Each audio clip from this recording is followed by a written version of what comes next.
Ассаламағалейкум, түсің оңбай, ісің оңбайды дейтін ағайын. Түсті жортсаң, жақсыға жорт дейді ата бабамыз. Шақшақ Жәнібек Тарханның көрген түсіне арнайы тоқтала кетсек.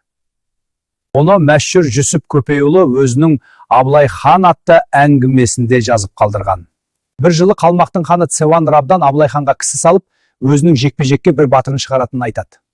Егер ол Абылайдың батырын жеңіп шықса, қазақ ханы малдан, жаннан екі қолын төбесіне қойып безіп шықсын.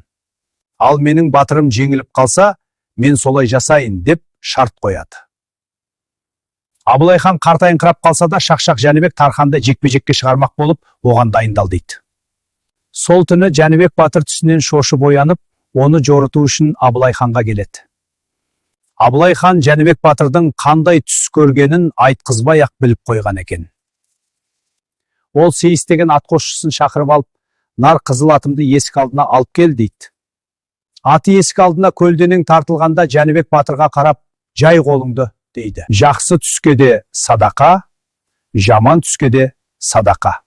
Жараққан ием, батырдың түсін мен қалай жорысам, сен соған қабыл ет деп Абылай хан дұға жасайды. Сосын атты сойдырып, етін табан астында таратып жібереді де батырдың түсін сұрайды. Сонда Жәнібек батыр былай дейді: түсімді айтсам, Қалмақпен жекпе-жекке шыққан екенмін. Екеуміз шартпа шұрт шайқасып қалғанда, ол мені найзасымен шаншып түсірді.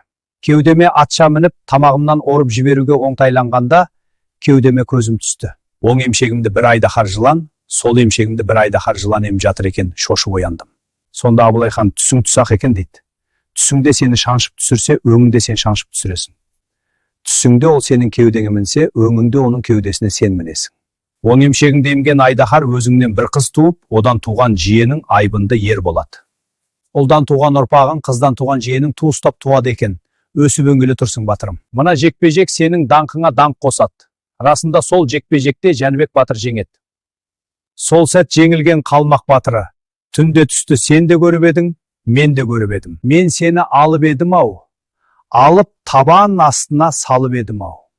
Тек әттең сенің түс жорушың жақсы жорығандықтан, менің түс жорушым жақсы айта алмағандықтан, сенің мәртебең асып кетті ай деген екен.